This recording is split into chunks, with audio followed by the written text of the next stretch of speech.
الحمدللہ نحمدہ ونستعینہ ونستغفرہ ونؤمن بہ ونتوکل علیہ ونعوذ باللہ من شرور انفسنا ومن سیئات اعمالنا من یہدہ اللہ فلا مضل لہ ومن یضللہ فلا ہادی لہ ونشهد ان لا الہ الا اللہ وحدہ لا شریک لہ ونشهد ان محمدا عبدہ ورسولہ ارسلہ بالحق بشیرا ونذیرا وداعیا الی اللہ باذنہ وسراجا منیرا من یطع اللہ ورسولہ فقد رشد واہتدی ومن یعص اللہ ورسولہ فقد ضل وغوی رب اشرح لی صدری ویسر لی امری واحلل عقدۃ من لسانی یفقہوا قولی اما بعد اعوذ باللہ من الشیطان الرجیم بسم اللہ الرحمن الرحیم لقد من اللہ علی المؤمنین اذ بعث رسولا منہم یتلو علیہم آیاتہ ویزکیہم ویعلمہم الکتاب والحکمہ وَإِن كَانُوا مِن قَبْلُ لَفِي ضَلَالٍ مُبِينٍ۔ حمد و صلوات کے بعد قرآن حکیم کی سورہ آل عمران میں سے آیت نمبر 164 164 تمہید کے طور پر میں نے آپ کے سامنے پڑھی ہے۔ اس کی روشنی میں اور موجودہ حالات کی روشنی میں جو معاشرے کے حالات ہیں ان کو سامنے رکھتے ہوئے اصلاحی چند باتیں گزارش کرنے کی کوشش کروں گا۔ آپ سب سے دعا ہے، آپ سب سے میری گزارش ہے کہ آپ میرے لیے دعا کریں کہ اللہ تعالیٰ معافی ضمیر حق اور سچ کہنے سننے سنانے اور اس کے بعد عمل کی توفیق عطا فرمائے۔ غالباً حالی مرحوم نے لکھا تھا یکایک مبتلا شرک سب اولاد آدم تھی، وہ تھا ایک دور غفلت کا زمانہ تھا جہالت کا، یکایک غیرت باری تعالی جوش میں آئی، ہوا زمانے کے لیے سامع ہدایت کا، اللہ نے محمد رسول اللہ کو پیدا فرمایا۔ اس آیا میں آپ سب سے میری گزارش ہے کہ اس آیت کے ترجمے تشریح پر غور کریں۔ اپنے گھروں میں بچوں سے انگلش میں ٹرانسلیٹ ہیں، تفسیریں ہیں۔ اللہ نے جتنے احسان کیے ہیں نا انسان پر، ان تمام احسانوں میں سے، نعمتوں میں سے سب سے بڑی مہربانی اللہ نے یہ کیا کہ محمد رسول اللہ کو پیدا فرمایا۔ اور اس آیت میں فرمایا لقد من اللہ علی المؤمنین، بلا شبہ میں نے یعنی میں اللہ نے احسان کیا، مہربانی کی کس پر؟ مومنین پر۔ اور مومنین کون ہیں؟ جو محمد رسول اللہ کے امتی ہیں، جو کلمہ پڑھتے ہیں، جو صحیح معنوں میں توحید کو سمجھتے ہیں، اس کو اپناتے ہیں، اس کے مطابق عمل کرتے ہیں۔ تو فرمایا ایسے حال میں اللہ نے تمہیں رسول دیا۔ اگر کفار مکہ کے اعتراض کو جو عام مشہور ہے، آپ نے کئی بار سنا، میں نے بھی سنایا، وہ کہتے تھے کہ بشر رسول نہیں ہو سکتا، انسان رسول نہیں ہو سکتا۔ اگر کوئی بھیجنا ہی تھا تو فرشتہ آتے، اگر وہ جبریل فرشتہ اس کے پاس آتا تو ہمارے پاس کیوں نہیں آتا؟ اب اعتراض کا تو کوئی جواب نہیں ہے نا۔ جب سمجھنے کے لیے اعتراض کیا جائے تو بات بن جاتی ہے، اور جب اعتراض برائے اعتراض ہو تو کچھ بھی نہیں آتا، سمجھ میں نہیں آتی۔ ابو جہل کہتا تھا کہ یقیناً محمد سچے ہیں، کبھی جھوٹ نہیں بولا۔ صادق الامین آپ کا انہوں نے لقب رکھا ہوا تھا، نام سے بھی نہیں پکارتے تھے، اتنا ادب اور احترام کرتے تھے۔ لیکن انکار کیا تھا کہ لا الہ الا اللہ محمد الرسول اللہ، یہ ہم نہیں پڑھتے، ایک اللہ نہیں ہو سکتا۔ اس پر انہوں نے جو کچھ کیا تاریخ عالم شاہد، اور ان کا ظلم، شراب نوشی، زنا کاری، بدعات، خرافات، شرافت کے نام سے وہ لوگ نہ آشنا تھے. بچیوں کو زندہ درگور کرنا وہ گناہ نہیں سمجھتے تھے، بلکہ اس کو اپنے لیے باعث سعادت اور فخر سمجھتے تھے. محمد رسول اللہ تشریف لائے تو بیٹی کو بیٹی کا مقام دلایا، ماں کا مقام واضح فرمایا، بہن کا، بیوی کا، شوہر کا، سارے حقوق، حتیٰ کہ پڑوسیوں کے حقوق اللہ کے رسول نے بیان فرمایا. یہاں تک کہ اگر آپ پیٹ بھر کر کھا لیں اور آپ کا پڑوسی رات بھوکا رہا ہو تو وہ کھانا تمہارے لیے جائز نہیں ہے. اتنا خیال رکھنے والا رسول اگر ملا ہے تو ہم گناہ گاروں کو ملا ہے، اور یہ اللہ کا ہم پر خاص کرم ہے کہ ہم کلمہ پڑھتے ہیں لا الہ الا اللہ محمد رسول اللہ. یہ مہینہ ربیع الاول کا ہے اور اس مہینے سے تقریباً سارے ہی واقف ہیں. نہیں وہ جو ٹی وی دیکھنے والے ہیں نا، وہ دھوم دھڑکا اور ڈھول دھماکہ وہ دیکھ کر پتہ چل جاتا ہے کہ کچھ ہوا ہے. اب آپ دیکھیں کہ ربیع الاول کے علاوہ بابرکت مہینہ رمضان کا ہے، اس میں لیلۃ القدر آتی ہے. کوئی بناتا ہے لیلۃ القدر؟ اس میں بڑے بڑے معزز صحابہ اکرام کی شہادتیں ہوئی ہیں، ان کو کوئی نہیں بناتا. اب یہ جو شروع ہو گیا، میرے محدود مطالعے کے مطابق تاریخ اسلام جو اکبر شاہ نجیب آبادی نے لکھی ہے، اور کچھ اور تواریخ جو میرے مطالعے سے گزری ہیں، کہ رسول اللہ صلی اللہ علیہ وسلم کی پیدائش میں اختلاف ہے. حضور کی پیدائش میں اختلاف ہے. کوئی کہتا ہے 8 کو پیدا ہوئے، اکثریت 9 کی طرف گئی ہے، اور کچھ کہتے ہیں 12 کو پیدا ہوئے، جس کی روایات کمزور ہیں. لیکن ایک بات پر اتفاق ہے کہ 12 ربیع الاول کو محمد رسول اللہ کی وفات ہوئی. کسی کو اس پر اعتراض نہیں ہے. اب سوال یہ پیدا ہوتا ہے کہ 12 کو تو آپ حلوے مانڈے کھانے کے لیے سب کچھ کرتے ہیں، تو باقی دنوں کو بھول جاتے ہیں، کیوں؟ مورخ لکھتا ہے کہ 609 ہجری تک 609 اس دور تک اس میلاد کا کوئی وجود ہی نہیں تھا. اب آپ سے میری التماس یہ ہے کہ 609 سال کے بعد جو چیز شروع ہوئی، کیا اسلام اس وقت مکمل تھا یا نہیں تھا؟ اگر مکمل تھا اسلام، اور یقیناً تھا، تو وہ وہی تھا جس کو ابو بکر صدیق نے اپنایا، وہ وہی تھا جس کو صدیق اکبر نے اور آپ کے رفقائے کار فاروق اعظم، حضرت عثمان، حضرت علی، حضرت طلحہ وغیرہ سب صحابہ نے اپنایا. اور پھر اس سے بعد میں آئے 4 اماموں نے اپنایا. کسی امام نے ربیع الاول کی اس تاریخ کو میلاد نہیں کیا. حتیٰ کہ اگر آپ مجدد الف ثانی کی تحریر پڑھیں، وہ کہتے ہیں کہ یار 609 سال تک جس بدعت کا نام و نشان نہیں تھا، اس کے پیچھے تو لگ گئے ہیں، جو اصل دین تھا اس کو کیوں چھوڑ دیا ہے؟ اور بات سمجھ میں آتی ہے.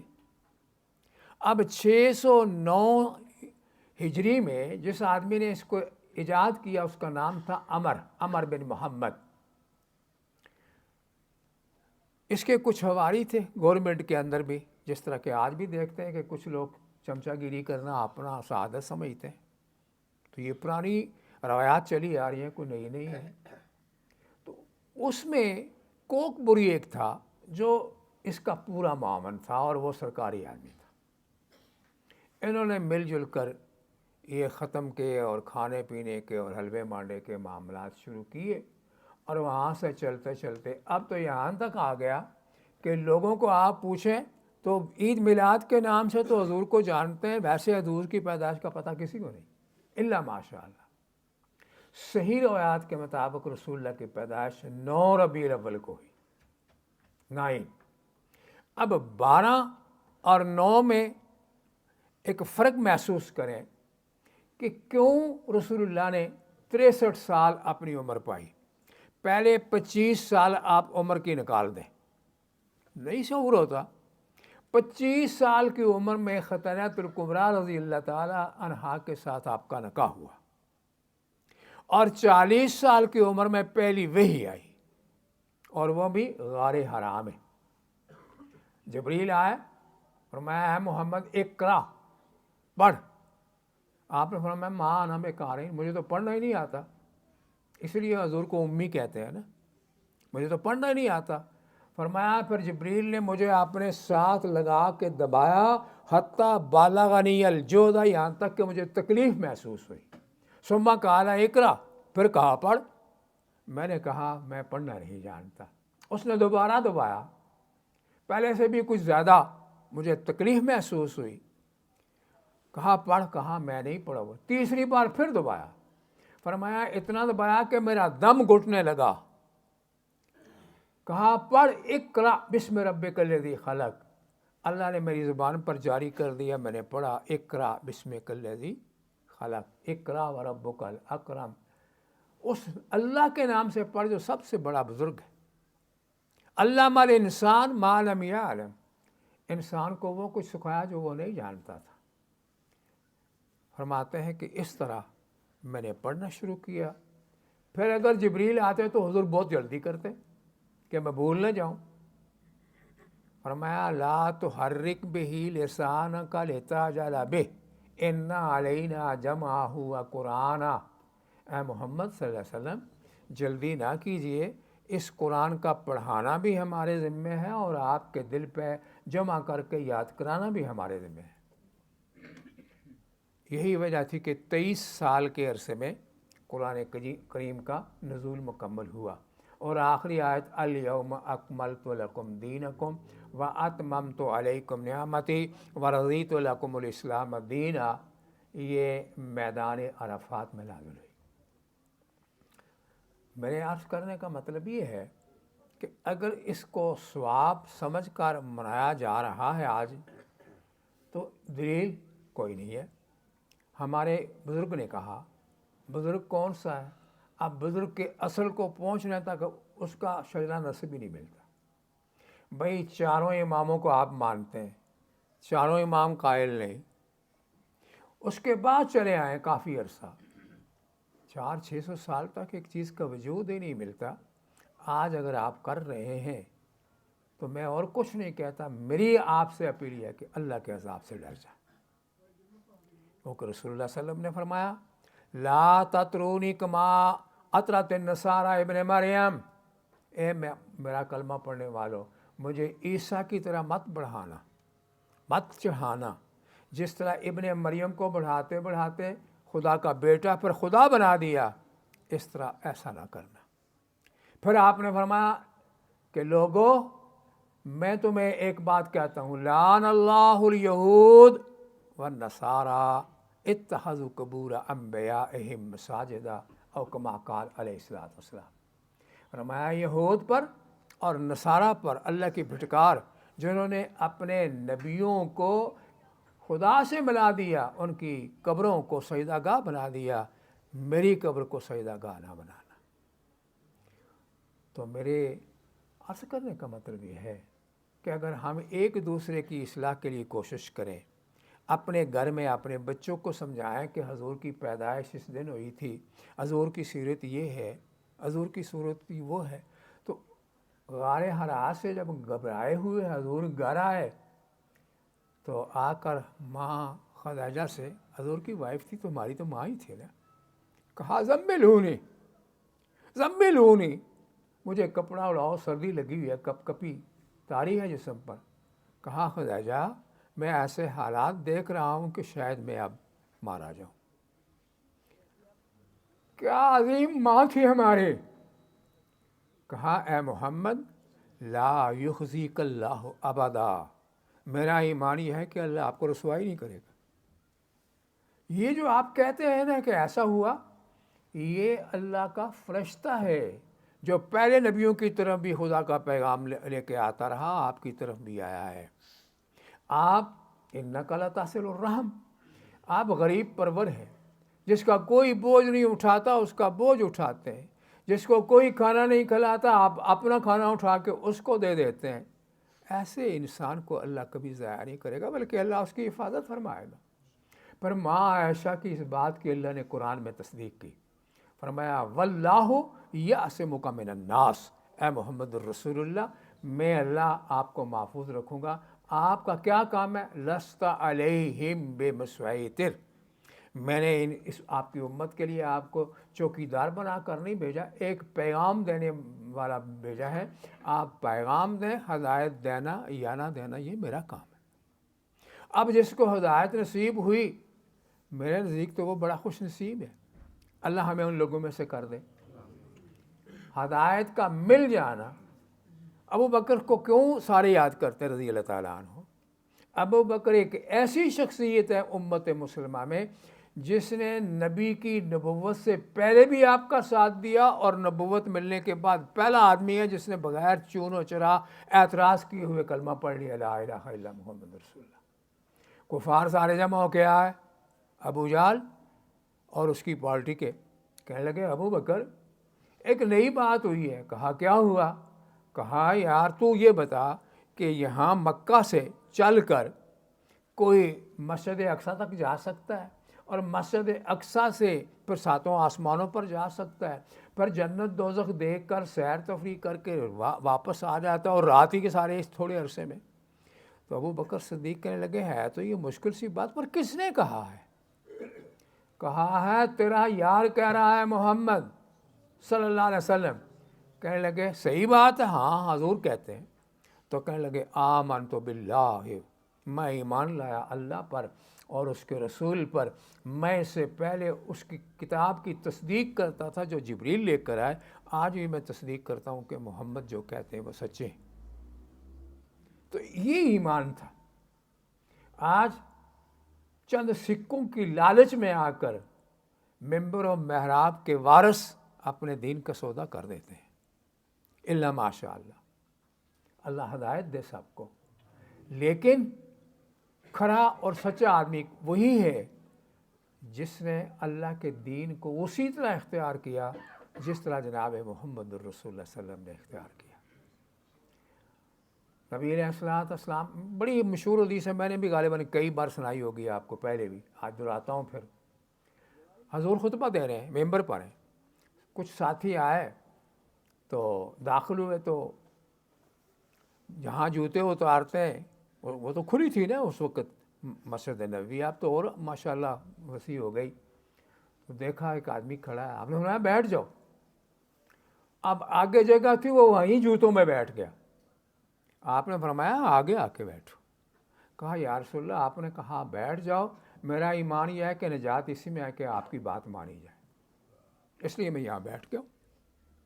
اب بات ماننے میں اطاعت کرنے میں ہے.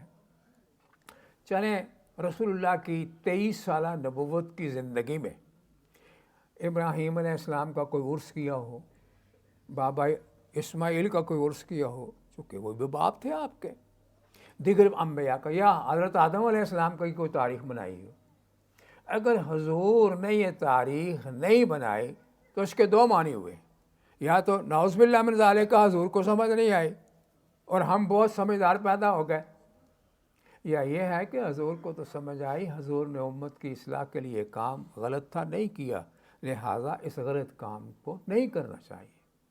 اور جو سینہ تھان کر کفر کے فتوے لگاتے ہیں، آپ نے عید میلاد نہیں بنائی، گئے دا جہنم میں. بھائی جنت اور جہنم کا سرٹیفکیٹ آپ کے پاس ہے، وہ تو اللہ کے پاس ہے، کس کو پتہ ہے؟ خود رسول اللہ نے فرمایا اللہ کی رحمت اور مہربانی کے بغیر کوئی جنت میں نہیں جا سکتا. صحابی نے کہا انت، آپ بھی؟ فرمایا ہاں میں بھی تمہاری طرح کا انسان ہوں، میں بھی اللہ کی رحمت کے بغیر جنت میں نہیں جا سکتا ہوں. تو یہ چوری کا مال ہے، ڈکیتی کا مال ہے، سمگلنگ کا مال ہے، پیسے جمع ہیں، 4 دیگیں پکا کے حلوے کی زردے کی تقسیم کر دی اور یہ خیال کیا کہ میں جنت میں چلا جاؤں گا. اللہ طیب ہے، اللہ پاک ہے اور وہ پاک چیز کو قبول کرتا ہے، ناپاک کو قبول نہیں کرتا. آپ 100 دیگ دے لیں، اگر ایک لقمہ اپنے منہ سے چھوڑ کر ایک یتیم کے منہ میں ڈالتے ہیں، اور منہ میں ڈال کر جو یتیم کھاتا ہے تو آپ کو دعا دیتا ہے اللہ اس پر رحم کر، وہ آپ کی 100 دیگ سے زیادہ قیمتی ہے۔ لہذا ہمیں اللہ کے خوف سے ڈرنا چاہیے۔ میں یہ بات دہراتا رہتا ہوں اکثر، کوئی آپ میں سے ایسا ہے مائی کا لال جو یہ کہے کہ میں مروں گا نہیں؟ کوئی ہے جی آج سب کہ میں مروں گا نہیں؟ سب نے مرنا ہے۔ اب مرنے کے بعد قبر میں جو سوال 3 ہونے ہیں، ان 3 سوالوں میں نبی علیہ الصلوۃ والسلام کا ذکر ہے۔ وہاں یہ سوال نہیں ہے کہ نبی کا عرس بنایا تھا، وہاں یہ ہے کہ نبی کی بات مانی تھی کہ نہیں مانی تھی۔ تو اگر مانی ہوگی تو پھر تو امید کی جا سکتی ہے، اور اگر نہیں مانی ہوگی تو جس کو قرآن نے کہا خاسرہ دنیا والآخرہ، دنیا بھی برباد ہو گئی، آخرت بھی برباد ہو گئی، نہ دنیا کے رہے، نہ ادھر کے رہے، نہ ادھر کے رہے۔ بقول علامہ اقبال، نہ ادھر کے رہے نہ ادھر کے رہے، نہ خدائی ملا نہ وصال صنم۔ نہ یہ تو کام ہی نہیں آئیں گے بت، یہ پیر اس وقت کیا کہیں گے؟ بھائی ہم نے تو نہیں کہا تھا۔ سورہ ابراہیم کا مطالعہ کیجیے، اس میں پوری تفصیل آپ کو ملے گی، اور اس کو پڑھ کر آپ کو سمجھ آئے گی کہ توحید ہے کیا، ابراہیم کو اللہ نے کیوں اپنا خلیل بنایا۔ میں اور آپ، ہمیں یہ حکم دیا جائے کہ اپنی بیٹی یا بیٹے کو ذبح کرو اللہ کے نام پر، کوئی ہے آپ میں سے اتنی ہمت کرنے والا؟ بہت مشکل ہے۔ لیکن خواب میں دیکھا ذبح کر رہا ہوں، بیوی سے کہا میں اس کو ذرا سیر کے لیے لے جا رہا ہوں، بیوی کو بھی پوری حقیقت نہیں بتائی۔ اب راستے میں لے کے جا رہے ہیں تو شیطان آ گیا ماں حاضرہ کے پاس، تو نے کہاں بچہ بھیجا ہے؟ کہا وہ تو باپ کے ساتھ سیر کے لیے گیا۔ کہا سیر کے لیے نہیں، اس کو ذبح کرنے کے لیے لے جا رہا ہے۔ تو ماں نے کہا، ہماری ماں حاضرہ نے کہا، انسانی تاریخ میں کبھی باپ نے بیٹے کو ذبح نہیں کیا، میں نہیں مانتی۔ اس نے کہا اللہ کا حکم ہے، اب سچ نکل گیا۔ اب ماں حاضرہ، اللہ میری ماؤں بہنوں بیٹیوں کو بھی سمجھ دے، کہنے لگی اگر خدا کا حکم ہے تو ایک اسماعیلی 100 ہو تو سارا قربان کرنے کے لیے تیار۔ یہ ہے اصل توحید۔ اب وہاں پہنچے، فلما بلغ ماء السعی، جہاں ذبح کرنا تھا مینا میں۔ اب کہتے بیٹا میں نے خواب دیکھا، انی ارا فی المنام انی اذبحک، میں خواب میں دیکھ چکا ہوں کہ میں تجھے ذبح کر رہا ہوں، کیا تو ذبح ہونے کے لیے تیار ہے؟ آج کا نوجوان ماں کو لاتے مار کے گھر سے باہر نکال دیتا ہے۔ آج کے اکثر نوجوان، اللہ سب کو ہدایت دے، بابا عمر رسیدہ ہو گیا، کھانستا ہے، کہتا ہے تو کھانستا ہے تو مجھے نیند نہیں آتی، اٹھا کر کے وہ جو اسپیشل بنایا ہوا ہے گورنمنٹ نے وہاں چھوڑ کے آ جاتے ہیں، کوئی پتہ کرنے بھی نہیں جاتا۔ لیکن ادھر یہ وفا ہے، کیا کہتے ہیں یا ابت افعل ما تؤمر، پیغمبر کی خواب بھی پیغمبر کو حکم ہوتا ہے آپ کیجئے ستجدنی انشاءاللہ من الصابرین، مجھے آپ صابر پائیں گے۔ حاضر ہے۔ اب باپ اور بیٹا دونوں راضی ہو گئے، باپ ذبح کرنے کے لیے، بیٹا ذبح ہونے کے لیے۔ قرآن کے آئینے میں فلما اسلما وتلہ للجبین، اسماعیل کو لٹایا، اس کے سینے پر گھٹنا رکھا تاکہ ہلے نہ۔ تو اسماعیل نے ایک بات کہی، ابا، قصص الانبیاء میں ہے کہ اسماعیل نے کہا ابا اپنی آنکھوں پر پٹی باندھ لے، اپنی آنکھوں پہ پٹی باندھ لے، اور میرے پیروں اور ہاتھوں میں رسی سے مجھے کس کر باندھ دے، کہیں میں تڑپوں، میرے پاؤں لگے، گرد و غبار مٹی اڑے تیرے چہرے پر پڑ جائے تو میں کہیں گستاخ اور بے ادب نہ لکھا جاؤں۔ کیا انتہا ہے! اللہ کی رحمت جوش میں آ گئی۔ وَنَادَيْنَاهُ أَن يَا إِبْرَاهِيمُ، ہم نے آواز دی ابراہیم، قد صدقت الرؤیا، تو نے خواب سچا کر دکھایا، اور اس خواب کو میں ایسا باقی رکھوں گا کہ قیامت کی صبح تک یہ چلتا رہے گا۔ چل رہا ہے کہ نہیں؟ کوئی حاجی جائے سائی کرتے ہوئے وہ 7 چکر نہ لگائے تو اس کا معاملہ ٹھیک نہیں رہتا۔ کیوں باقی رکھا؟ میرے اور آپ کی عبرت کے لیے۔ کیا ماں ہاجرہ عام عورتوں کی طرح عورت نہیں تھی؟ وہ بھی عورت تھی، لیکن یقین پکا تھا۔ اگر ہماری مائیں بہنیں وہ ایمان اور یقین اپنے اندر پیدا کر لیں تو میں ان کو یہ دعوت فکر دیتا ہوں کہ وہ 5 وقت کی نماز اگر قریب مسجد ہے جماعت سے پڑھ سکتی ہیں، ٹھیک ہے، گھر میں جماعت کر کے پڑھ سکتی ہیں، ٹھیک ہے، نہیں تو اکیلے وقت پر 5 وقت کی نماز پڑھیں۔ اور نماز پڑھنے کے بعد وہ جو آخری آپ پڑھتے ہیں رب اجعلنی مقیم الصلاۃ ومن ذریتی ربنا وتقبل دعا ربنا اغفر لی ولوالدی وللمؤمنین یوم یقوم الحساب، اس میں اپنے لیے، اولاد کے لیے، والدین کے لیے، مرے ہوئے سب کی بخشش کی دعا کا ذکر اللہ نے قرآن کی اس آیت میں کیا، اور یہ دعائے ابراہیمی ہے۔ تو کیا فائدہ ہوگا؟ فرمایا اگر یہ پڑھ کے دعا کرو گے تمہاری اولاد نافرمان نہیں ہوگی۔ پہلی بات، تمہاری اولاد نافرمان نہیں ہوگی۔ دوسری بات، تمہارے رزق میں کمی نہیں آئے گی۔ تیسری بات، اپنے پڑوس میں یا اپنی فیملی میں اللہ وہ عزت دوں گا جس کا تجھے تصور ہی نہیں ہے۔ یہ تو کر سکتے تھے، یہ تو کوئی مشکل نہیں ہے۔ تو بہرحال اللہ سے دعا ہے اللہ ہر برے کام سے بچائے، ہر بدعت سے بچائے، اچھے کام کرنے کی توفیق دے اور سنت کے مطابق زندگی گزارنے کی توفیق دے، اور سب کا خاتمہ ایمان پر کرے، اور مرتے وقت کلمہ طیب لا الہ الا اللہ محمد رسول اللہ نصیب فرمائے۔ وآخر دعوانا الحمدللہ۔